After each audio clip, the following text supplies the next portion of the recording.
Habíamos visto la vez pasada, esta solapita que me molesta acá, es de la presentación de un tablero para bombas de agua para un domicilio o un local comercial o alguna sucursal de, de algún comercio en la que requiera, en la que se usen mucho los sanitarios, por ejemplo, se usa mucha agua y requiera que el suministro de agua sea permanente, como en el caso de edificios de propiedad horizontal, en escuelas, bueno, como ya le dije, en instituciones de atención al público, donde hay baños, y servicios donde el agua es un servicio imprescindible. En esos casos se requiere que la instalación sanitaria tenga una bomba permanente para el bombeo del agua de la cisterna al tanque elevado y una alternativa para que sirva de apoyo a la otra si la primera se cae. Pero como el sistema de bombeo, habíamos dicho que la máquina propiamente dicha que bombea está inmersa en agua, eh, por esa situación, estar en contacto con el agua, puede surgir la situación en que después de estar mucho tiempo parada, el eje se oxide, se pegue el eje al buje o al cojinete, y no gire y en el próximo arranque posiblemente haga saltar la protección porque no puede dar el esfuerzo inicial, digamos, para hacer, el motor no puede dar, no tiene la fuerza necesaria para mover la bomba de agua y que esta funcione. Por tanto, el guardamotor va a disparar y va a dar una falla permanente. Por eso se requiere que el sistema de conmutación sea una conmutación automática y no dependa de personas, porque cuando depende por personas, yo ya lo he verificado en muchos edificios en Salta, en muchas instalaciones, en que el operario que se encarga de hacer la conmutación manual siempre se olvida y termina teniendo problemas con las bombas y se queman habitualmente. Pasa por lo general en los edificios de departamentos donde hay un portero y el portero muchas veces se duerme o se olvida y no hace la conmutación. Por eso lo ideal en estos tableros de bombas de agua con dos bombas es necesario que estas dos bombas roten periódicamente, o sea que funcione una y funcione la otra. Quizás una día por medio o en cada llamada de los automáticos del tanque elevado, active una bomba distinta para que el funcionamiento se garantice y sea permanente. Por supuesto que al momento que falle una de ellas, se sacará el servicio a la que está en falla, se colocará la llave conmutadora, una conmutadora manual, una selección de bombas 1 y 2, o bien directamente se la saca del servicio y solamente quedaría funcionando la bomba que está en servicio. Para eso, fíjense el esquema de la izquierda, el esquema de potencia, el esquema de la izquierda, perdón, de potencia, el de la derecha, el de comandos. Este es un requerimiento que se debe cumplir siempre cuando realizamos un esquema unifilar de tableros que tengan comandos, algún tipo de comando en su interior. El comando siempre se dibuja en un esquema afuera del esquema de potencia, para que sea bien claro y se pueda identificar correctamente todos los elementos y no entorpezca, digamos, la lectura del tablero de potencia. En el tablero de potencia solamente se indica, como vemos acá, un juego de bornes que indica, acá abajito, que indica la posición de conexión de los bornes de comando. Y a la derecha tenemos dos bornes donde comienza este unifilar, porque al final son dos trazos, por lo general son alimentaciones monofásicas, línea neutro o bien en baja tensión, en este caso como son bombas para usuario de A1, el reglamento establece que los comandos sean 24 voltios, en alterno o en continuo, habitualmente se utiliza en corriente alterna, y que esa baja tensión garantice que si hay una falla de corriente en el sistema de automático de tanque, no afecta o no ponga en peligro la vida de las personas. Evitar las protecciones por contacto indirecto, porque como baja tensión, no habría problema en que alguien toque algún elemento electrificado con 24 voltios porque no tiene ningún efecto sobre el cuerpo humano. Los de potencia sí quedaría todo trabajando en baja tensión, en 220/380, depende si son motores monofásicos o trifásicos. En este caso tenemos motores monofásicos. Y tenemos una alimentación con un transformador de aislación o de seguridad.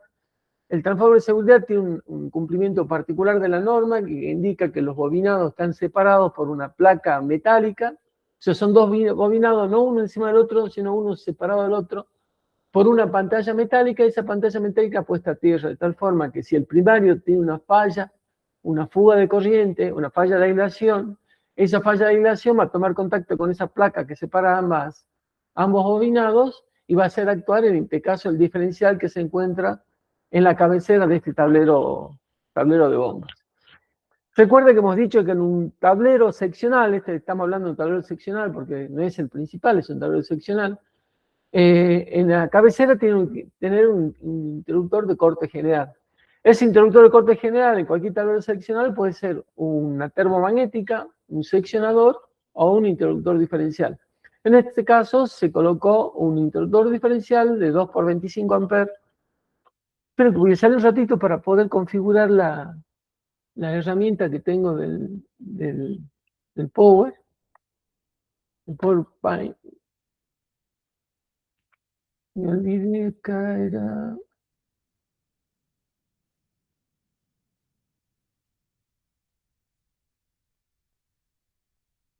Así está, no sé por qué no me aparece, che. Así está. El puntero de lazo, bueno, tenemos un interruptor de cabecera que es un interruptor diferencial. Este gabinete es el gabinete metálico. Esto significa que agua arriba de este tablero existe un interruptor diferencial selectivo de 300 mA que va a despejar una falla si falla el cable de alimentación que ingresa a este tablero eléctrico, o sea, este tramo de la instalación eléctrica. Si ese cable se suelta o falla la aislación y toma contacto con la carcasa, con el gabinete, dispararía el interruptor diferencial que se encuentra agua arriba. O sea, recuerden que este tablerito correspondía a una instalación que tenía un tablero principal ya con interruptor diferencial de 300 mA que era selectivo. Recuerden que la selectividad se trata de una temporización de ese diferencial que se encuentra agua arriba para garantizar que la falla que ella detecte y por la que dispare sea solo la que se encuentra entre este tablero y el tablero donde está instalado ese interruptor diferencial. Mientras que cualquier falla dentro de este que tiene una carcasa metálica, tiene varios dispositivos, 2 circuitos de salida, si hay una falla interna, dispararía el diferencial que se encuentra en la cabecera de este tablero. También recuerda que este diferencial tendría que estar protegido por sobrecargas, que significa que en la línea que alimenta a este tablero eléctrico, si los consumos pueden superar la capacidad del diferencial, debería tener un interruptor termomagnético de por lo menos 25 amperes. Puede ser 20, puede ser 16, depende del consumo que tengamos en estas cargas, pero por lo general son cargas fijas, porque los motores ya están dimensionados según la potencia que necesitan para elevar el agua de tal a tal altura y tal cantidad de caudal. Por lo tanto, esto es algo ya medido, que por lo general no amerita ampliación a futuro, salvo que se ponga alguna bomba adicional o algún elemento adicional, como puede ser una bomba presurizadora del sistema de bombeo hacia el tanque elevado, perdón, del agua de la cisterna a algún circuito interno. ¿Qué puede ocurrir? En ese caso hay que dejar una reserva del 20% para poder incorporar elementos en la configuración del tablero eléctrico. Esto ya lo habíamos dicho, habíamos visto que este era el topográfico del tablero eléctrico, donde teníamos el diferencial, las técnicas de alimentación al transformador, guardamotores, los contactores, eran 2 juegos de contactores y 2 juegos de guardamotores, perdón, 2 juegos de guardamotor y contactor. Acá tenemos los pilotos luminosos que indican marcha y falla de 2 motores. Y ahora tenemos las llaves selectoras que son para manual y automático. Colocadas estos dispositivos que son cilíndricos, tienen un diámetro para una perforación de 22 milímetros, son colocadas en un adaptador para Real-DIN marca Cambre que tiene un obturador o una tapita con la perforación de 22 milímetros preparada para este tipo de dispositivos. Esos adaptadores para el Real-DIN tienen la altura de la térmica, por lo tanto, cuando instalo esto en el Real-DIN, me queda el piloto luminoso por arriba de un contrafrente que cubra las térmicas. En la imagen de la derecha estamos viendo el contrafrente. Como ven, solamente aparece en la parte de la maneta, la termomagnética, el visor del... ¿Alguien quiere ingresar para dar acceso? ¿O ya ingresó? Ah, ya ingresó. Dale acceso a los pulsadores de este sería un temporizador horario para hacer la conmutación horaria de las bombas. los pilotos luminosos que van a quedar a la vista y la llave selectora para poder maniobrar. Como observan, el contrafrente está cubriendo aquellas partes que tienen bornes con tensión, como por ejemplo los bornes propiamente dicho de los guardamotores, de las termomagnéticas, están cubiertas con el contrafrente, y al igual que todos los bornes y el del contactor. Como no tienen una protección propia para evitar el acceso a los bornes de contención del contactor, estos deben colocarse por debajo del contrafrente. O sea, esto sería una parte ciega que cubriría también el transformador y las borneras de conexión de entrada y salida de la alimentación. Entrada de alimentación y salida a las bombas. Y también salida a los automáticos que se encuentran, uno de ellos se encuentra en la cisterna y el otro se encuentra en tanque elevado.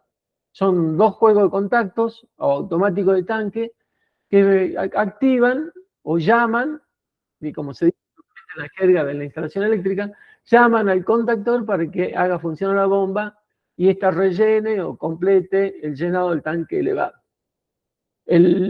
Ya sabemos que el tanque elevado, el automático que está en el tanque elevado, es un contacto que está normalmente abierto y que se cierra cuando el nivel de agua baja. Mientras que el contacto que está en la cisterna trabaja en forma inversa, se cierra cuando se vacía el tanque. Y se cierra el contacto que está en la cisterna, se cierra cuando el tanque está lleno. ¿No es cierto? Bueno, por supuesto que allí hay una histérisis que depende del formato del automático o cómo funciona ese automático. Por ejemplo, tiene dos contactos, dos posiciones. Cuando está en la parte superior es abierto o cerrado, y cuando en la parte inferior abierto y cerrado, depende sea el automático del tanque o de la cisterna. Entonces, el secreto de estos tableros eléctricos es garantizar que todas las partes de contención queden debidamente cubiertas para que no tengan acceso las personas a los bornes con tensión. Por supuesto, como está preparado para usuarios de A1, deben cumplir la condición de que el contrafrente tenga una protección, como ya hemos visto, IP3XD, que significa que no haya acceso ni de un buscapolo, estos buscapolos que tienen una puntita de 1,5 milímetros de sección, por ningún intersticio tomar contacto con la parte de contención. Si se requiere realizar un estudio, un mantenimiento, bueno, el técnico que hace el mantenimiento tendrá la previsión que al remover el contrafrente se va a encontrar con bornes con tensión, por lo tanto tiene que ver, cuidar de no tocar o abrir y maniobrar el tablero eléctrico en su interior con guantes que sean guantes dieléctricos. Esta es una condición de mantenimiento que debe guardar el personal de mantenimiento. La vista a la derecha es la puerta cerrada, donde está el nombre del tablero con las características técnicas. Después veremos qué tiene que decir ese cartel. Ese cartel, el reglamento establece cuál es el texto mínimo que debe tener un cartel identificatorio en un tablero eléctrico. Lo que me falta representar acá es un portaplano que se encuentra en la parte trasera de la tapa, o sea, en la contratapa, no en la contratapa, sino en la parte trasera de la tapa, que es un accesorio que viene prevista para poder contener los planos eléctricos del tablero eléctrico. Lo ideal es que todo tablero eléctrico tenga este contenedor y en su interior esté el tablero eléctrico con el manual instructivo de uso y mantenimiento y conexionado del tablero eléctrico, con todas las previsiones y todos los requerimientos que necesita el personal que va a realizar maniobras y el que va a realizar mantenimiento periódico de ese tablero eléctrico.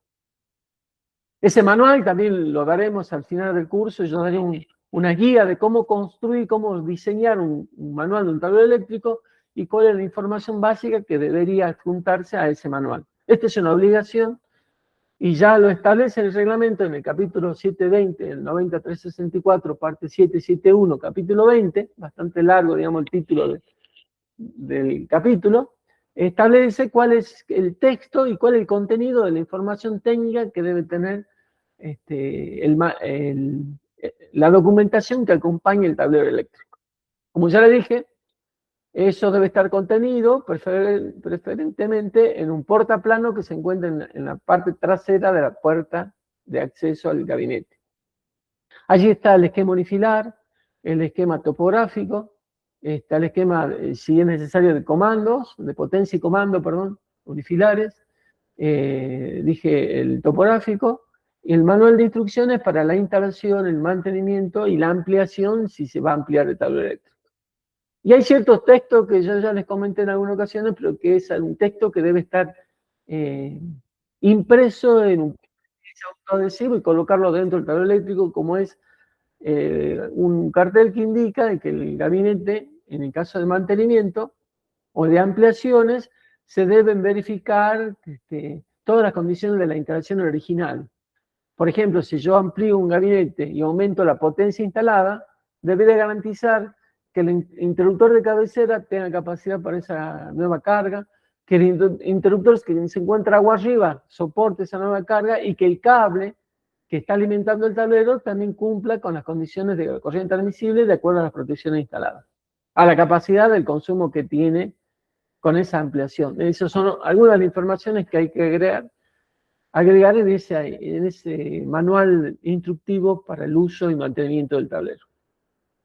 Volviendo al esquema de potencia, bueno, en potencia teníamos el interruptor diferencial, un distribuidor, en este caso los distribuidores representan con una barrita de mayor sección que los conductores de conexión, una barrita que por lo general es 0,5 milímetros de espesor, mientras que los trazos de los esquemas unifilares puede ser 0,20 o 0,3 milímetros. Esa es la medida habitual que se toma para hacer la representación gráfica. Se hace en color negro, con todo negro, salvo todo lo que representa el sistema de puesta a tierra o conexiones de puesta a tierra con conexiones equipotenciales. Bueno, acá se me chispoteó esta identificación, pero esto en realidad va pegadito con este trazo, se corrió, ya lo voy a corregir para cuando le mande nuevamente el archivo, porque hoy en día lo amplié bastante para que tenga mayor información. Fíjese que esto es importante, esta conexión de la pantalla que separa los dos bobinos del transformador, que debe estar conectado a tierra de tal forma que si hay una falla de aislación en el interior del transformador, si bien está dentro del gabinete, y yo no voy a tener acceso a esa falla, pero es fundamental que el diferencial que se encuentra agua arriba detecte la falla porque hay un camino del recorrido de esa falla a tierra. Recuerda que el diferencial detecta una falla a tierra, por lo tanto, si está al interior del transformador, el diferencial va a detectar esa falla y va a disparar y va a abrir el circuito para que no haya peligro de electrificación del envolvente, teniendo en cuenta que este envolvente es un gabinete metálico. Recuerden que el tema del gabinete plástico, el gabinete metálico, no es obligatorio tener gabinetes de material aislante en toda la instalación eléctrica, salvo el tablero principal. El tablero principal, ya hemos visto que es obligatorio que el tablero principal sea siempre de material aislante. Mientras que los gabinetes que se encuentran distribuidos dentro del inmueble pueden ser de material plástico aislante o material metálico. Si es de material metálico, debe existir agua arriba de ese tablero, una protección diferencial que despeje una falla para evitar el contacto indirecto. Eso es una condición que se debe cumplir siempre. Siempre nosotros debemos verificar que esa condición se cumpla. No tan solo con el gabinete metálico, sino con alguna parte de la instalación eléctrica, de la canalización, que deba ser metálica porque se encuentra a la intemperie, porque tiene una sola de condiciones agresivas para el plástico, ya sea agresión, me refiero a agresión química o agresión mecánica, o sea, esté accesible para que sea golpeado, o puede ser golpeado porque está en un taller metalúrgico, o cualquier tipo de complicaciones mecánicas que pueda afectar esa cañería que me obliga a colocar cañería metálica. Toda cañería metálica con cables unipolares comunes debe tener agua arriba, un interruptor diferencial que despeje una falla de aislación dentro de ese caño. Y por supuesto el caño tiene que estar equipotencializado, con el mismo potencial de tierra de la barra a tierra del tablero que esté alimentando esa línea de protección. Otro mito más que quiero romper, porque nosotros como empresa de ingeniería eléctrica hacemos muchos relevamientos y ampliaciones de instalaciones existentes, y siempre notamos que las instalaciones viejas, muchas veces de industrias muy importantes, tenían el concepto de que cada vez que colocaban un tablero eléctrico había que colocar una puesta a tierra para ese tablero eléctrico. Ese es un mito que debe destruirse absolutamente, y en una instalación eléctrica debe existir una sola puesta a tierra. Puede ser compuesta por muchas jabalinas, pero todas interconectadas entre sí. No se admite tener electrodos separados uno a otro en el mismo inmueble. Pero estamos hablando de un solo sistema tierra único que si tiene muchas electrodos, muchas jabalinas, tienen que estar interconectados entre sí. Y esa interconexión debe estar conectada con este conductor que vemos acá a la barra de puesta a tierra de todos los tableros eléctricos. De tal forma que todo el sistema de puesta a tierra sea único o esté todo interconectado.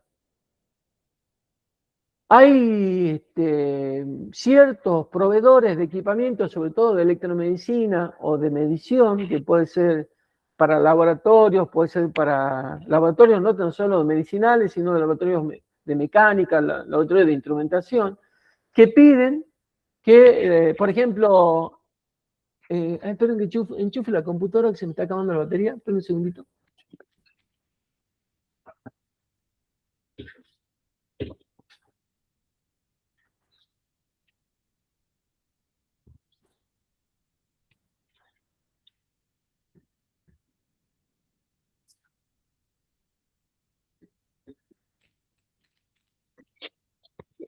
Hay equipamiento, por ejemplo, otro día me llegó un pedido de cotización de un tablero para un tomógrafo.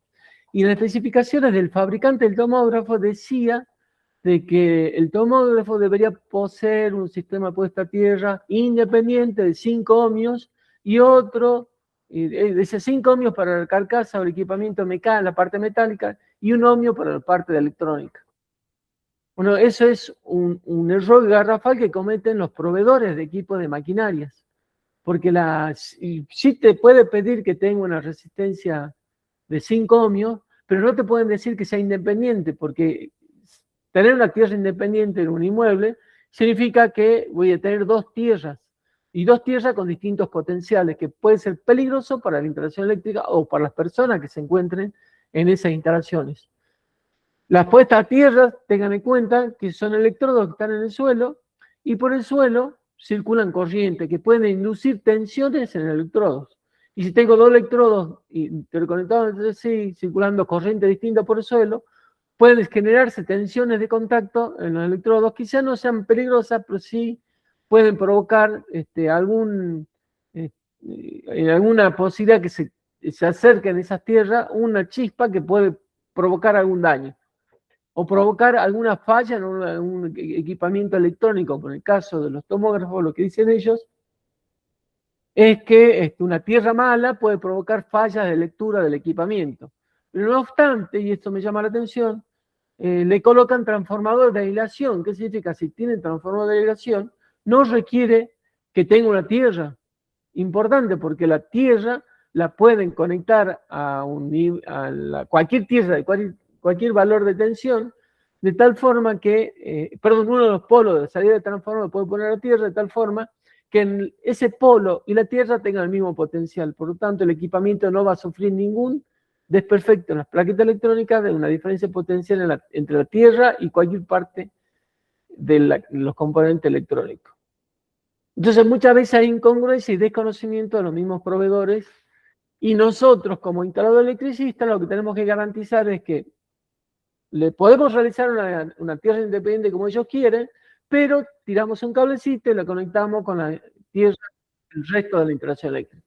Le damos la satisfacción de que vean la tierra independiente, pero la interconectamos en algún lugar, ya sea con un cable que salga del mismo electrodo o en la barra donde está esa puesta a tierra conectada, que sería en un tablero, como en este caso el tablero que estamos viendo, interconectamos con el sistema de puesta a tierra general de ese edificio. Acá, bueno, en la barrita de tierra también se representa en el dibujo del plano de potencia, se dibuja una barra también de un espesor de 0,5 milímetros, un trazo de color verde. Las barras continuas de conexión se dibujan con un trazo lleno, como vemos en la imagen, y los conductores no se ve bien porque cuando yo paso, no sé si alcanza a ver, pero en realidad esta línea de conductores es de trazo y punto. O sea, todo lo que son conductores dentro del esquema unifilar debían representarse como líneas de trazo y punto. Las barras equipotenciales, una barra continua que tenga un espesor de 0,5 milímetros. Y la barra esta de punto y raya y punto, de un trazo de 0,30 o 0,20 milímetros. Las barras tienen un borne por cada conexión, siempre hay que dibujar un bornecito para que cada cable se conecte en un borne y no sea compartido con otros bornes de otros conductores, porque el reglamento establece que un cable que se conecta a un borne debe ser único, conectarse a una sola posición, no debe compartir un tornillo con otros conductores. Hay una excepción que es la puntera doble, que ya viene prevista y preparada para hacer una interconexión o unir dos cables para que ingresen en un borne. Esa es otra situación distinta. No es lo mismo que colocar dos cablecitos con distintas punteras en un orificio de un contacto, en un ojal, o con ojal en un tornillo. Las punteras dobles unifican los cables, los unen dentro de la puntera y quedan unidos y solidarios en la misma puntera. Por lo tanto, es una situación distinta. No obstante, hay que verificar que los bornes de conexión de esa bornera esté protegida con una corriente que sea menor o igual a la corriente admisible de cualquiera de los dos conductores que están unidos. Eso es importante también en cuenta. O sea, no puedo poner una térmica de 40 amperes y salir con dos cables de 2,5. Eso no se puede. Sí puedo, en la térmica de 20 amperes, salir con dos cables de 2,5 porque la corriente admisible del cable de 2,5 es 21 amperes. En el caso de que sea un circuito monofásico. 16 amperes si fuera un circuito trifásico. Como ven, como es un gabinete metálico, tengo un cablecito unido a la carcasa del gabinete y otro cablecito unido a la tapa del gabinete. Y físicamente se debe ejecutar de esa forma. En este caso tendría que tener una barra con 1, 2, 3, 4, 5, 6, 7 y un contacto extra, un octavo contacto para hacer a otra conexión de una ampliación futura a este tablero eléctrico. O sea, siempre tengo que colocar una bornera en la que tenga un borne por cada conexión y una reserva para futuras conexiones. De una salida, un circuito salida que pueda tener este tablero eléctrico. Con esto le estoy demostrando que la conexión entonces debe ser efectiva desde la barrita de puesta a tierra y el tablero eléctrico. Cuando se habla de equipotencialidad de masas metálicas, se dice que la sección mínima son 6 milímetros y la máxima 25 milímetros. Las bandejas portacables, para equipotencializarlas, se debe usar un cable no mayor de 25 milímetros de color verde-amarillo, de cobre, o bien un cable desnudo para si es cable de equipotencialización. No se admite mayor sección que los 25 milímetros, porque por ese cable no circula corriente. La sección es más una cuestión de una protección mecánica del conductor que una corriente admisible, de una corriente que tenga que circular, porque el conductor de equipotencialización lo que equipara son niveles de tensión. Por ello no circulan corriente. Por eso la sección máxima que indica el reglamento son 25 milímetros cuadrados. Recuerda, 25 milímetros cuadrados es por una cuestión de rigidez mecánica ante un cable mucho mayor que un cable de 2,5 o 1,5. Por eso no se admite de 1,5 ni 2,5 ni 4, sino que las equipotencializaciones tienen que hacerse con cable de 6 milímetros desde la barra de puesta a tierra a cualquier parte metálica del tablero eléctrico. Acá está indicado 6 milímetros.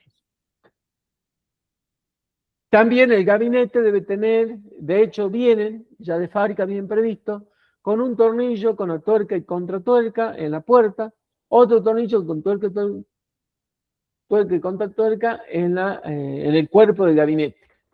Y las bandejas portacable muchas veces tienen marcado un orificio, cuando son bandejas portacable que no están firmemente sujetas en la base del gabinete o a la carcasa metálica, tiene un orificio con el estampado de la puesta a tierra para que pongamos un tornillito y aumentemos un chicotito de la barra equipotencial a esa barrita. ¿Sí? Esas son condiciones que se deben cumplir antes de electrificar el gabinete, cosa de que si ocurre una falla, esas conexiones de equipotencialización con el conductor de protección, si circula una corriente de falla por ese lugar y hagan saltar el diferencial que se encuentra en la cabecera.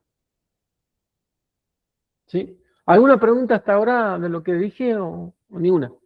¿Está todo claro? Sí, Miguel. Volviendo al tablero con carcasa metálica, vos decías que se puede usar siempre y cuando se ponga un diferencial agua arriba de ese tablero o sería en la cabecera de ese tablero. En el tablero se encuentra agua arriba. Agua arriba significa este tablero que vemos acá viene alimentado de un tablero seccional general de un tablero principal. En ese tablero principal debería existir una protección diferencial. Puede ser de cabecera, puede ser de este circuito en especial, pero ese diferencial que se encuentra allá, agua arriba, va a despejar una falla del cable que ingresa al gabinete metálico. O sea, no se cumple en el caso de que yo tenga, por ejemplo, un seccionador de cabecera con X cantidad de circuitos y todos con diferenciales para cada uno. No, porque si el cable que ingresa al tablero se desprende por falta de mantenimiento o por sobrecarga, se funde y ese cablecito se suelta del borde y toca el gabinete, el Perfecto. diferencial que está agua arriba no lo va a detectar porque está viendo la corriente que va hacia agua abajo de ese diferencial. No detecta agua arriba. Perfecto. ¿Sí? Sí, entendido. Bueno, es una previsión que tienen que hacer siempre. Acá en Salta tenemos un problema con algunos inspectores, no voy a decir de qué rubro, pero tiene un concepto errado o no han estudiado bien el tema de las protecciones por contacto indirecto y muchas veces le dicen llamémosle cliente que va a hacer la inspección para la aprobación del pliego de protecciones ante incendio, donde ellos ven tanto si existe matafuegos, si existen extinguidores como matafuegos, si existen los caminos de fuga adecuados, si hay señalización, también observan los tableros eléctricos. Igual que el inspector municipal cuando va a hacer la habilitación municipal. Algunos de ellos dos muchas veces le dicen al propietario de que tienen que cambiar el tablero metálico que se encuentra en la bomba de agua, por ejemplo. Y tiene que ser material aislante. Y le dicen muchas veces que todos los tableros tienen que ser de material aislante. Bueno, eso es un error garrafal, porque como ya le dije, yo tengo garantía, el reglamento dice garantizar la protección con contacto indirecto. Esa garantía se realiza con la existencia de un diferencial en un tablero principal que es de material aislante clase 2 o en otro tablero que se encuentra abajo de ese tablero que es también clase 2. Lo importante es que los diferenciales estén para proteger todos los circuitos que están agua abajo, que estén en una posición de un gabinete clase 2, ¿no es cierto? Porque el cable que entra a ese diferencial tendría que estar protegido de alguna forma. Si no hay diferencial de agua arriba, el gabinete donde está el diferencial debe ser clase 2. Sí, me escribiste algo, pero no puedo ver a ver si lo veo acá. Buenas tardes, un diagrama de comando para el modo manual. La conexión tendrá que salir de la fornera del bono X28 para que no funcione el manual, porque si no hay agua en la cisterna. El manejo manual es para mantenimiento, no es para que el dueño del local lo deje manual, ¿no? O sea, la posición manual, como ya le dije la vez pasada, no debe ser pensado para que la persona que usa el sistema de bombeo lo deje en manual siempre, es solamente para que el de mantenimiento realice una prueba de las bombas. Si yo dejo a libre albedrío las manetas estas manuales, me pasa a mí en las instalaciones bancarias que los guardias que son encargados de cuidar el funcionamiento del sistema de agua para que haya agua en los baños, muchas veces dejan el manual, el tablero, porque le falló algo, él no sabe que le falló, pero lo dejan en el manual y ya se deja eternamente funcionando de forma manual. Y terminan no funcionando el sistema porque se queda sin agua la cisterna, el motor se recalienta, salta el guardamotor y no anda el motor porque salta el guardamotor, ¿sí? Entonces, recuerda el manual, hay que indicar en la especificación del tablero que es un dispositivo que debe ser maniobrado por el personal de mantenimiento, no por el personal de la guardia que realiza el cuidado o el resguardo del contenido de agua de los tanques, sino que es algo de mantenimiento. No debe quedar nunca cerrado, debe estar siempre abierto, es un contacto, debe quedar siempre abierto, se cierra únicamente para probar las bombas.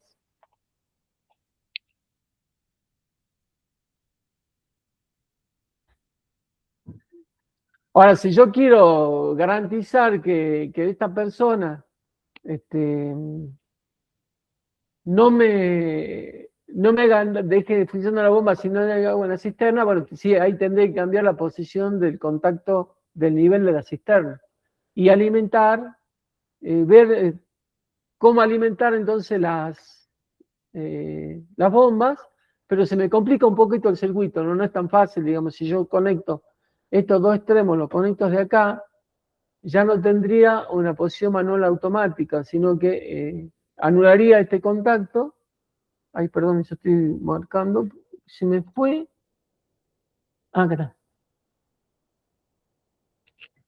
Si yo hago esta conexión, creo que me dice acá, Alejandro, si conecto esto acá, yo ya pierdo la posibilidad de hacer manual automático.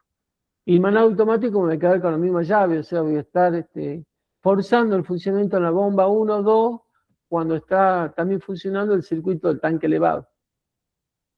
O sea, lo ideal es que este sistema funcione correctamente y cuando falle, el operador pueda hacer un accionamiento para, no sé, llenar una vez el tanque, vigilando que el tanque no me quede sin agua, y llamar al técnico para que haga el mantenimiento. En X28, acá. Ahí me decía Alejandro, ¿no? En esta posición. Si lo conecto acá, ya pierdo la función de esta llave. Tendré que anular esta llave. No tiene sentido, digamos, que esté, digamos. Entonces me quedaría directamente en automático permanente y forzado manual con esto, arriba de la llave.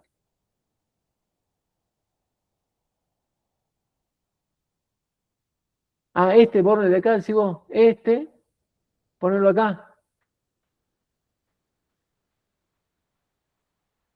Ah, está bien. A ver, si este borne lo pongo acá, pongo manual. Sí, puede ser. Conectar este bornecito de acá, ponerlo acá. Déjeme pensar un cacho.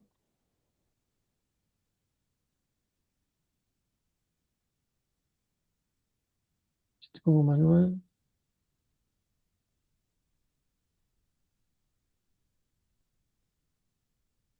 Sí, podría ser. El problema es si me dejan el manual, tengo una bomba, está funcionando. Sí, puede ser, Alejandro. No lo había pensado.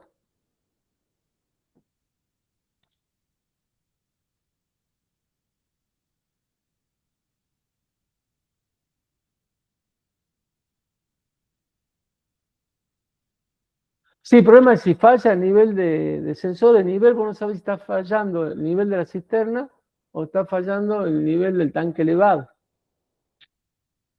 La idea es que hay que revisar los dos, porque como es un circuito en serie, hay que analizar los dos. Puede ser que falle tanto uno como falle el otro. Así que puede ser casualmente, cuando yo lo ponga acá, esté fallando el nivel de la cisterna, entonces no me va a servir la posición manual, si no está funcionando bien correctamente. Me parece que sigo insistiendo que lo correcto es hacer esto. Y luego revisar en ese proceso de mantenimiento, revisar qué pasa con este circuito en serio. Esta es una llavecita de la cisterna que se cierra cuando el tanque está lleno y se abre cuando el tanque está vacío, ¿no es cierto? Y este es al revés, se cierra cuando el tanque está vacío y se abre cuando está abierto. Se puede fallar en este sistema cualquiera de los dos, no sabemos cuál falla. Y si esta llave la ponemos acá, puede ser que me esté fallando la cisterna, no voy a solucionar nada, digamos, tampoco. O sea, lo ideal es que al salir del apuro y vigilar, observando que el tanque y cisterna realmente tenga agua, y luego llamar al técnico para que revise los dos automáticos, tanto el del cisterna como el tanque elevado. Por eso es un criterio que se lo dejo a su libre albedrío. De todas formas, lo que ustedes hagan tiene que dejar plasmado en el manualcito. Yo no sé si dejé acá las instrucciones, no las copié, pero dejo instrucciones dentro del esquema unifilar de cómo se debería maniobrar. No sé si está acá. No, está acá, no. Este otro sí. Acá a la derecha, yo la verdad que no pegué, pero tengo las instrucciones de cómo se maniobran los distintos elementos para hacer posición manual, posición automática, cómo funcionan, cómo se debe regular. El guardamotor, recuerde que se regulan a la corriente nominal del motor. No me importa si trabaja a máxima carga o no, yo regulo, garantizo que no supere la máxima carga estimada para ese bobinado. Por lo tanto, el guardamotor se calibra según la corriente nominal. Bueno, entonces me he hecho estas llaves para poner manual automático. En este caso tengo un temporizador que puede ser un conmutador o un conmutador de bombas. Ese conmutador puede ser que se active por cada llamado o que se active por cantidad de horas de uso.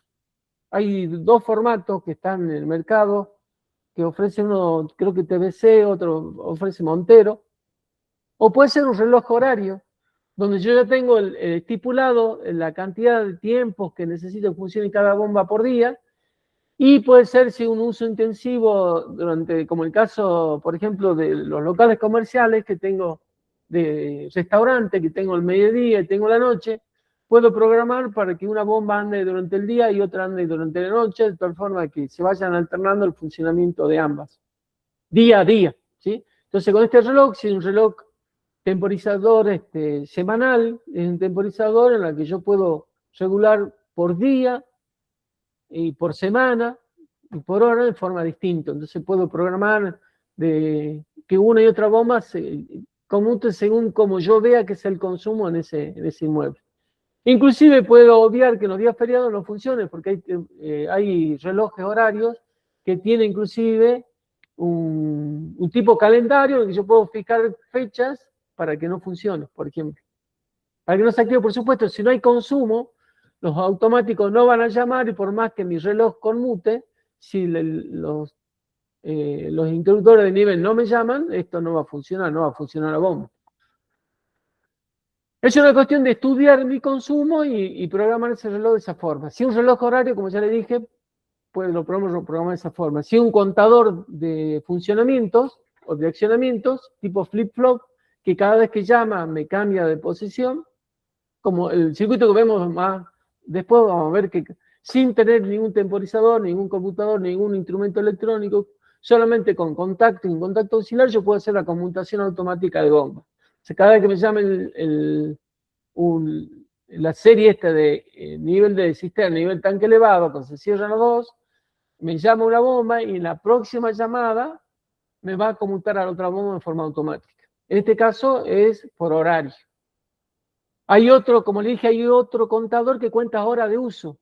Y yo puedo decir que cada 12 horas de uso de una me conmuta la otra. Entonces no importa cuándo ande, cuando transcurra 12 horas de uso, va a cambiar otra. 12 horas es mucho, porque una bombita de agua anda a lo sumo entre 5 y 15 minutos para llenar una cisterna. Y al día no creo que ande más de 2 o 3 veces, salvo que el caudal no esté bien calculado, ¿no? Depende también del uso del caudal del agua en el suministro sanitario, lo que sea. Entonces, puede ser 6 horas de uso, cada 6 horas que me conmute de una bomba a otra. En un edificio de departamentos, yo creo que es un uso bastante intensivo, deben dar 3 o 4 veces la bomba por día, de 15 minutos tenemos 45 minutos por día, entonces podemos programar que cada hora haga una conmutación de bombas, por ejemplo. En el sistema, y esto ya me mete un poquito en la parte mecánica, el sistema de bombeo, cuando tengo 2 bombas de agua, hay que tener mucho cuidado en que la instalación sanitaria tenga las válvulas de retención adecuadas para evitar la recirculación entre las 2 bombas. Una vez me pasó de ir a un edificio que tenía 2 bombas y siempre se quemaba una. Siempre se quemaba una, se quemaba una. Una de las situaciones es porque los automáticos estaban mal, estaban a la intemperie y los chicos iban con la pelota, pateaban el automático, lo sacaban del servicio y bueno, las bombas andaban en vacío. Y el otro problema que tenía, que no tenía válvulas de retención, entonces como a la salida de las bombas tiene un circuito casi cerrado, porque de las 2 bombas sacamos del mismo lugar y bombamos el mismo caño, porque es un solo caño el que sube, en esa unión entre las 2 bombas y el caño de subida y el caño de entrada se producía una circulación, un circuito cerrado de agua que se bombeaba y resulta que no circulaba. Esa agua se terminaba calentando porque el motor no se refrigeraba adecuadamente y se terminaba quemando. Así que es necesario que el sistema de cañería tenga a la salida de los dos motores válvulas de retención para evitar que haya una recirculación. La válvula de retención garantiza la circulación en un solo sentido. Por lo tanto, no va a haber un circuito cerrado que se pueda producir cuando una de esas bombas funciona y la otra esté parada. Eso es algo que hay que indicarle a los plomeros, porque los plomeros, créanme que nunca lo saben, nunca interpretan, tampoco hay que explicarle cómo construir, cómo diseñar esa cañería para evitar que haya recirculación entre las dos bombas. Los dos guardamotores que tenemos acá tienen, aparte de tener los tres contactos principales, recuerden, para hacer la conexión, yo tengo una esquemita más adelante, lo voy a adelantar, es este que está acá, es la conexión de la alimentación monofásica, con bomba monofásica, teniendo un guardamotor trifásico y un contactor trifásico. No hay monofásico, por lo tanto los guardamotores siempre van a ser trifásicos, igual que los contactores. Por lo tanto, la forma de conectar es esta. Por ejemplo, la línea L1, la ingreso por uno de los bornes, saco la conexión por el borne de salida y lo ingreso en el segundo borne. Luego de este borne pasaría al contactor. El contactor con el mismo lazo que estemos acá. No hace falta en el contactor, pero también lo pueden realizar para que todos los contactos trabajen con la misma intensidad de corriente. Acá no hay ningún problema, si hay problema en el guardamotor, porque los guardamotor trabajan muchos de ellos con un sistema de equilibrio de temperatura de la corriente que circula. Si en una de las fases circula menos corriente, ese cambio de temperatura hace andar el bimetálico interno y puede ser que dispare pensando que falta una fase. Entonces es conveniente que en un guardamotor las corrientes que circulen por las tres fases. Como sabemos que las corrientes monofásicas, la corriente que pasa por la línea retorna por el neutro, tenemos que esta corriente que circula por esta parte del bimetálico va a ser la misma que circula por el segundo, y como retorna por el neutro va a ser la misma que circula por el tercer polo del guardamotor. Por lo tanto, el sistema de disparo va a estar viendo una única corriente, ¿sí? Una corriente permanente que va a ser, o fija, que va a ser la corriente nominal del motor. Entonces, esa es la forma de conectar el guardamotor en forma correcta. El contactor puede ser de esta forma o directamente conexión directa. Dejo un contacto libre y utilizo solamente dos. El guardamotor tiene adicional como accesorio un juego de contactos que es combinado, que tiene un contacto NA y un contacto NC, normalmente abierto, normalmente cerrado. NO o NC o NA, NC es la sigla con que se identifica esos bornes. Y esos bornes se pueden colocar en la parte frontal del guardamotor o se pueden colocar en los laterales. Ya hemos visto en las clases anteriores que había accesorios para colocar en el lateral del guardamotor o en la parte superior. El accionamiento de esos contactos auxiliares es solidario con la posición de la maneta del guardamotor. O sea, un contacto NC se coloca en NC cuando yo cierro, doy energía o activo el guardamotor. O sea, yo pongo en 1 el guardamotor, ese contacto NC se cierra. ¿Qué me dice? Que tengo energía pasando por el guardamotor. Ese contacto NC es el que se conecta en el circuito de comando de la bobina del contactor. De tal forma que cuando el guardamotor dispare, ese contacto NC se abre y abre el circuito de la bobina del contactor, desactivando la alimentación al motor. O sea, desactivando, perdón, el contactor y cortando energía. Por supuesto, ya se cortó la energía con el guardamotor, ese contacto me abre ya se cortó la energía con el guardamotor porque disparó por una sobrecarga, un cortocircuito, y en consecuencia también el contactor se abre porque se abrió ese contacto auxiliar. Bueno, no está dibujado acá, pero es un contacto que está solidario en la misma, al mismo eje de la maneta del guardamotor. Y acá está representado, fíjese, tengo un contacto normalmente cerrado y otro normalmente cerrado que son de los dos guardamotores, el guardamotor del motor 1, guardamotor del motor 2, y el contacto normalmente abierto es el que me va a indicar la falla o el disparo del guardamotor, ya sea porque yo lo desconecté manualmente o porque disparó por una sobrecarga o un cortocircuito. Esa señalización que está acá, una lámpara de color ámbar para la bomba 2 y color ámbar para bomba, ¿cuál es? Ámbar para bomba 1. El ámbar es una lámpara de señalización que indica que un dispositivo de protección disparó. Puede ser activada con los contactos auxiliares del guardamotor o los contactos auxiliares de un relé térmico. El relé térmico, recuerden, que es un dispositivo térmico que se coloca en los bordes inferiores del contactor, que únicamente tiene la protección de corriente térmica, o sea, la corriente nominal de la carga del motor. Eso en el térmico no protege en cortocircuito. Acá el guardamotor tiene la protección térmica y magnética, o sea, protege un cortocircuito y protege una sobrecarga. Por eso debe colocarse siempre que coloque un motor un guardamotor. El reglamento lo exige a partir de 0,75 kW o un HP, que todos los motores deberían tener un guardamotor. Puedo obviarle para potencias menores, pero por una cuestión de garantizar el servicio es conveniente siempre colocar un guardamotor. Los guardamotores vienen en regulaciones de 0,6 ampera a 1,6, de 1,6 a 2,5, se corriente muy baja por motores muy chicos, así que no hay problema en el calibre de la protección del motor. Hay de muchos rangos.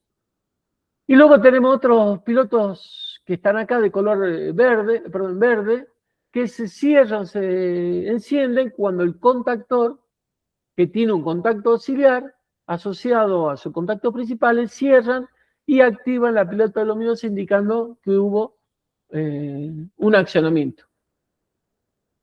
Un accionamiento del contactor, en consecuencia la bomba está funcionando. En definitiva, esos pilotos que indican funcionamiento pueden ser verde, puede ser blanco, puede ser celeste, de acuerdo al servicio que presten. Muchas veces los de color blanco o celeste se utilizan para aquellos pilotos que tienen que indicar que hay enclavamiento entre varios motores y esos enclavamientos se están cumpliendo, ¿sí? El color verde se utiliza para la marcha, solamente marcha.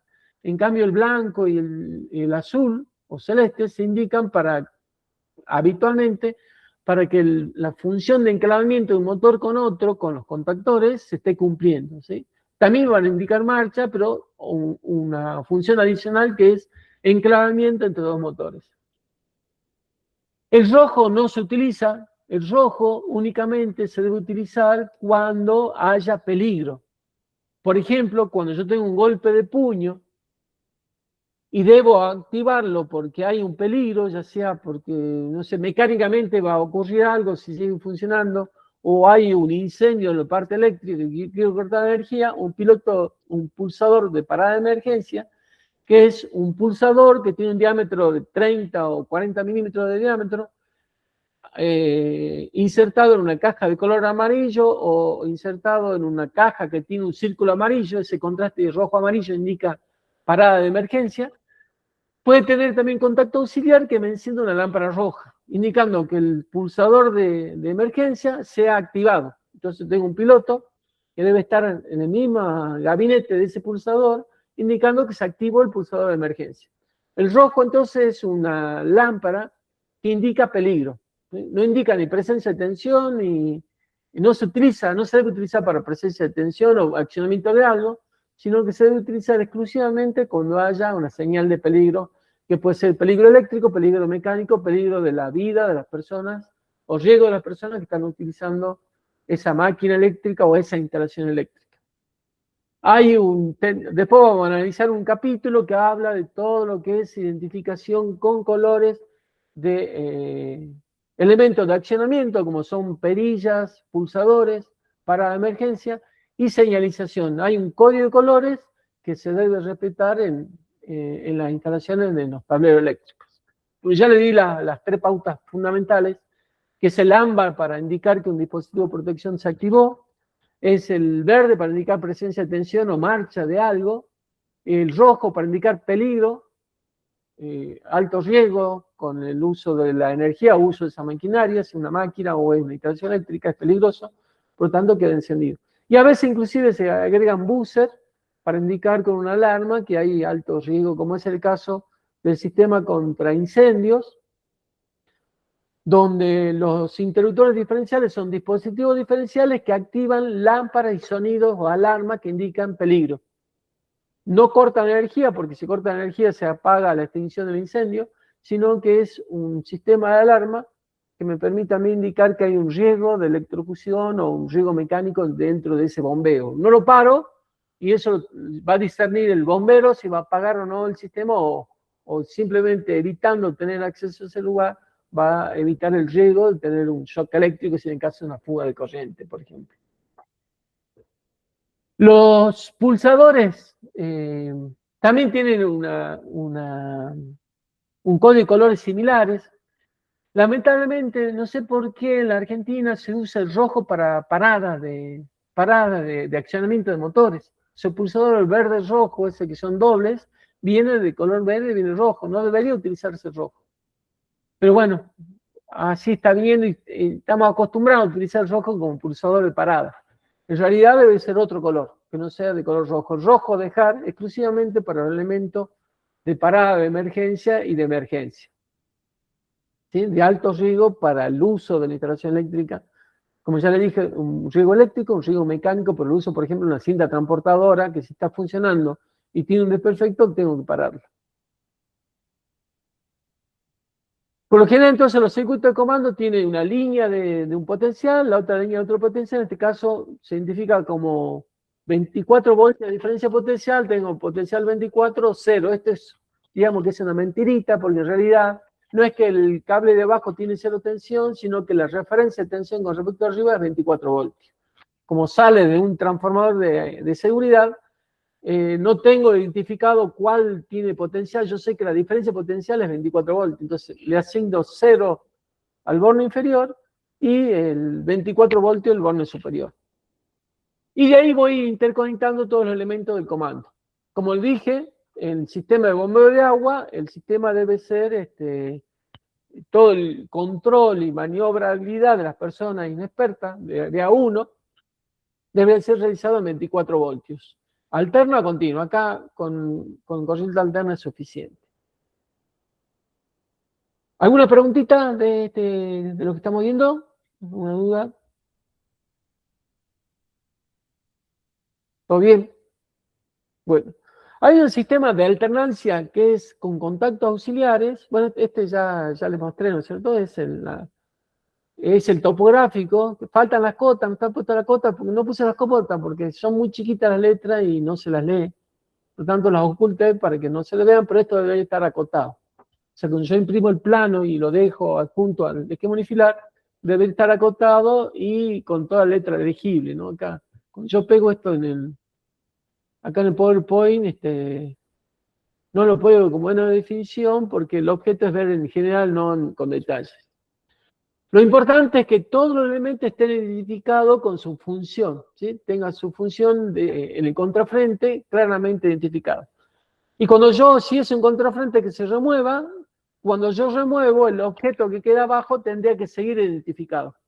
Por eso hemos visto en las clases anteriores que inclusive estos elementos tienen una plaquetita identificatoria en la que yo pongo un adhesivo con la identificación del elemento, que sea coincidente con el del esquema unifilar. Por ejemplo, si en el esquema unifilar decía GTM01, GTM02, ITM01, yo en esa ventanita que tiene cada uno de los dispositivos debería colocar un sticker adhesivo, que se puede hacer por una máquina con cinta autoadhesiva, que lo identifique de tal forma que si viene arriba del producto está indicada las funciones que tiene y qué circuito pertenece, cuando yo abro la contratapa debería poderse identificar también con la puerta abierta. Esa es una cuestión de mantenimiento que garantiza que yo pueda seguir leyendo aún teniendo la tapa abierta para realizar maniobras o lectura o correcciones o revisión o mediciones de los consumos de cada uno de los circuitos en su interior. Acá tenemos un esquema de conexión con conmutación realizado con relé auxiliar. Relé auxiliar es un mini relé parecido a un contactor, es este elemento que está acá abajito, que estos vienen de dos 2 juegos de contactos conmutados, 4 juegos de contactos conmutados en un zocalito.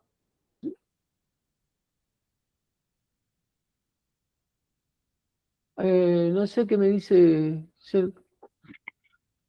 Acá me tiene una pregunta.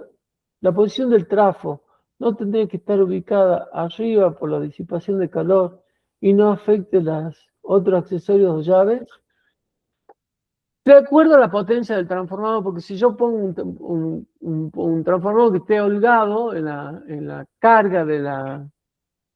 De hecho, recuerden que la potencia llamada del transformador debe ser mayor que la potencia llamada de... Perdón, la potencia del transformador debe ser mayor que la potencia del ¿cómo se llama este?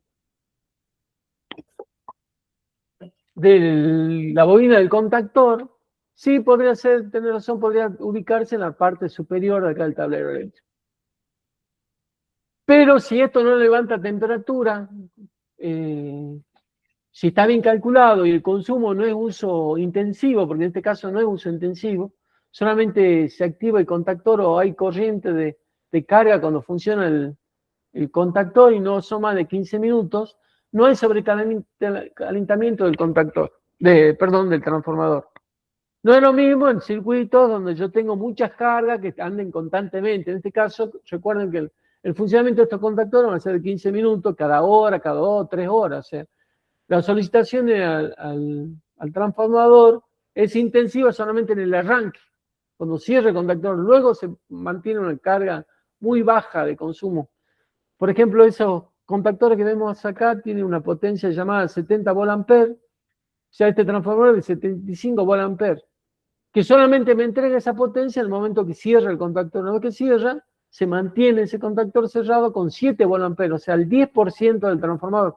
Por lo tanto, la elevación de temperatura es, digamos, es muy leve, no va a afectar ni al guardamotor ni a la térmica que se encuentra en agua arriba. No es relevante, digamos, el incremento de temperatura. Y es más, si ese gabinete, no sé si tiene patas metálicas y está atornillado a la base del gabinete, el gabinete va a ser el que absorbe la energía calórica del transformador y la va a disipar. De hecho, es conveniente que esa patita sea metálica de tal forma que la transmisión de calor a la bandeja portaelementos sea efectiva y libere fácilmente la energía. Cuando yo sí tengo tableros de muchos arranques donde están funcionando intensivamente, como es en el caso de los acopios de granos, por ejemplo, que funcionan todo el momento que está el grano en esos silos, porque hay motores de ventiladores que mantienen la temperatura y la humedad constante en esos cilindros, por lo tanto, constante está funcionando y cuando hay movimiento, andan casi todos los motores, entonces hay mucho uso intensivo de estos transformadores. Ahí sí, muchas veces nosotros lo colocamos en un compartimento donde están el juego de barra, no sé si habrán visto el tablero de la vez pasada, el transformador no estaba en el habitáculo de los guardamotores y comando electrónico, sino que estaba en el habitáculo que contenía las barras de distribución. Entonces ahí no afectaba la temperatura de ese transformador a las regulaciones de los guardamotores. Inclusive muchas veces se incorporan, cuando hay muchos arranques, se incorporan y arranque electrónico, como en el caso de que en el pasado había 3 o 5 arranques suaves, se lo colocan ventiladores para producir circulación del aire y mantener una temperatura interna adecuada, no mayor de 40 grados centígrados, para garantizar el funcionamiento correcto no tan solo de los dispositivos, que soportan la temperatura hasta 60 grados, sí de los cables que están calculados su corriente admisible para una temperatura ambiente de 40 grados centígrados. Bueno, volviendo a este circuito de comandos, tenemos el mismo tablero de recién, pero en cuenta de colocar un reloj temporizador, acá fíjense tengo una llave de manual automático, una llave de selección, este es automático por esta parte y manual por esta. También con el mismo criterio, la llave manual sirve para accionar las dos bombas alternadamente para ese mantenimiento, o ensayo del bombeo, de la pérdida de agua, lo que quiera. Puede usarlo el sanitarista, puede usarlo el que hace mantenimiento del tablero. Pero esa llave siempre tiene una posición 0 para que no ninguna de las dos bombas quede funcionando de forma permanente. Y consiste en agregar este circuito que está acá, fíjese, lo de señalización de funcionamiento del mismo. Esta parte cambia un poquito porque se incorpora un relé auxiliar, como le dije, es un relé auxiliar que puede ser doble inversor o cuádruple inversor, que tiene un juego de contactos que trabajan también con enclavamiento debido al llamado del sistema de agua cisterna o, perdón, del tanque elevado. Siempre los automáticos están en un circuito en serie. Estos circuitos serios dan señal de llamada al circuito de los dos contactores, ya sea la bomba 1 o bomba 2.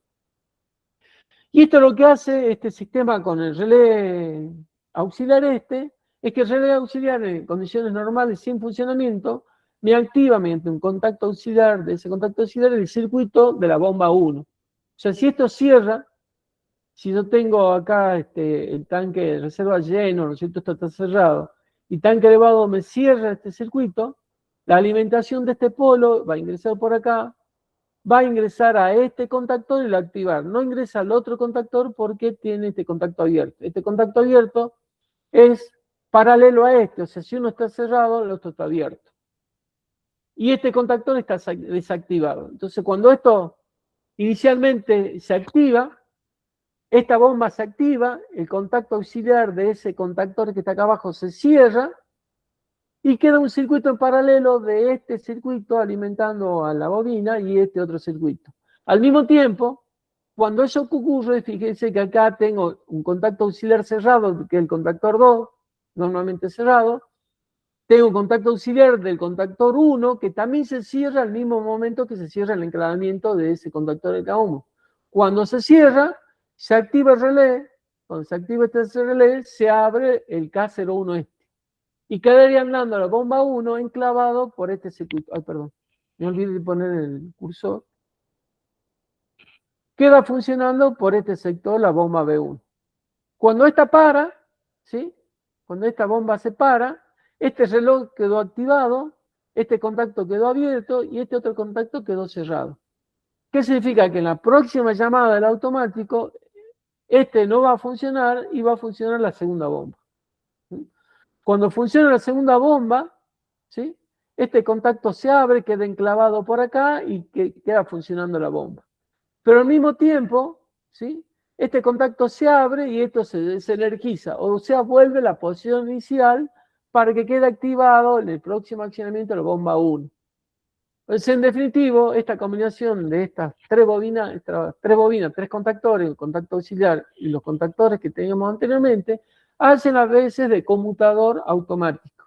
Cada vez que llama, este reloj cambia de posición y alterna entre la bomba 1 o bomba 2. Acá ya no tengo que computar tiempo, no tengo que computar horas, ni cantidad de horas de funcionamiento, simplemente cada vez que me llame el automático va a dar una bomba o la otra según la que corresponda.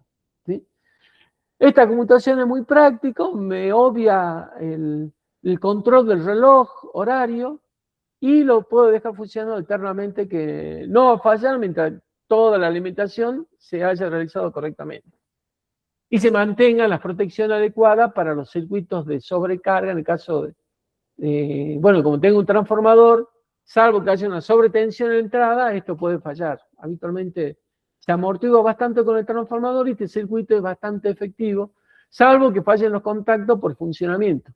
Estos contactos KM01 y KM02, como están adosados al contactor, tienen vibraciones y pueden fallar con el tiempo, así que es necesario cada año por lo menos realizar un reajuste de todos los bornes. Para este tipo de circuitos necesito que el contactor KM01 y KM02 tengan tres contactos auxiliares normalmente abiertos y uno normalmente cerrado. Por ejemplo, para el KM01 tengo un contacto abierto acá y otro contacto abierto acá. Para el KM2 tengo un contacto abierto acá, otro acá y el otro está acá arriba.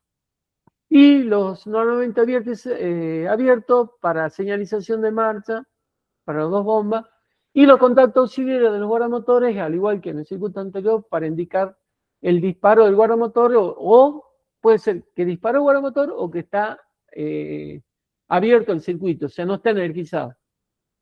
Esas son cuestiones que hay que aclarar en la señalización de ese piloto ámbar. Cuando se prende el piloto ámbar, puede ser que no haya estado subido el guardamotor, que yo lo haya bajado forzosamente, o que se haya bajado porque actuó por una sobrecarga, un cortocircuito. Hay un tipo de contacto auxiliar para guardamotor que identifica el accionamiento del guardamotor. Si se acciona manualmente, no se cierra nada. Si se activa por sobrecarga o cortocircuito, cierra un contacto para recién encender el piloto de color ámbar.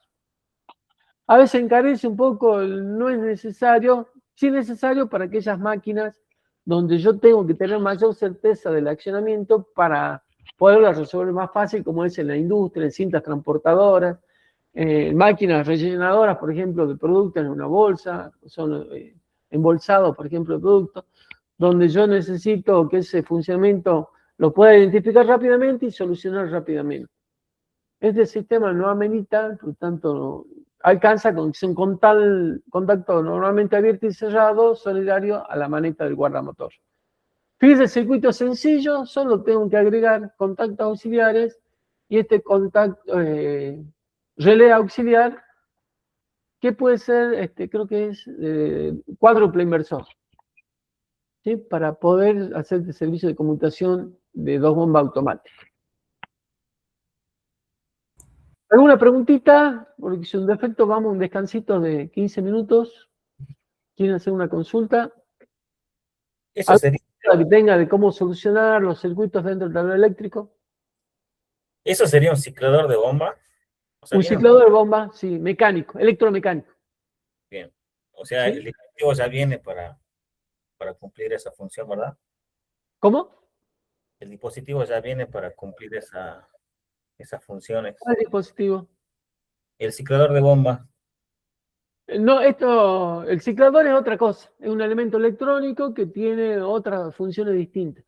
¿qué ventaja tiene o tendría Esto, respecto al ciclador? que es mucho más barato, mucho más económico, tanto para instalarlo como para mantenerlo. Perfecto. Acá, si te relé, no te falla nunca, salvo que sea un falso contacto.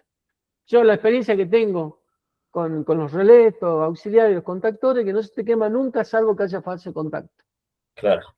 Mientras vos tengas mantenimiento una vez al año, ajuste de bornes, de estos bornes, no te va a fallar nunca. Esa sería, digamos, La principal ventaja. sí, la ventaja. Y bueno, y la obligación de realizar mantenimiento de tablero eléctrico en los domicilios dicen que debe hacerse cada 5 años, salvo que ese domicilio tenga tableros de uso intensivo, como puede ser, qué sé yo, alguien con mucha gente que use mucho la instalación eléctrica. Pero si no se usa mucho, no hace falta menos de 5 años para hacer mantenimiento. En uso intensivo, uso comerciales, de cualquier naturaleza, yo todos los años debería revisar los tableros eléctricos. Si un restaurante, un local comercial, o un lugar donde haya mucho consumo de energía, porque hay mucho aire acondicionado, hay heladeras, hay compresor en el caso de talleres, el mantenimiento debería realizarse cada año. De hecho, cada año se realiza para la habitación municipal de cualquier local comercial en cualquier lugar de la República Argentina una verificación de la resolución 900 que no se la está haciendo. No se la está haciendo porque está encarecida mucho. ¿Por qué? Porque no hay continuidad en el servicio de resolución 900. Si hubiera continuidad y todos los años se hicieran, cada vez más barato. ¿Por qué? Porque se garantiza cada vez más el funcionamiento correcto de toda la instalación eléctrica. Y ahora el reglamento permite un estudio estadístico de las pruebas, de los ensayos, y no hace falta ensayar toda la instalación eléctrica, sino que se hace un estudio estadístico y solamente se podrían ensayar de 100 puntos, 15 puntos, por ejemplo. Y cotizar 15 puntos, que no es lo mismo que cotizar los 200, 100 puntos de medición. Pero bueno, esa es una cuestión ya de leer un poquito el reglamento y cumplir con las obligaciones de los locales comerciales, garantizar la seguridad para los usuarios de esa instalación eléctrica. ¿Alguna consultita? Vamos a un descanso si quieren, de 15 minutos. Son 20, 22, vamos hasta las 20 y 40, 18 minutos. ¿Me parece? Venta. A las 20 y 40 reiniciamos entonces.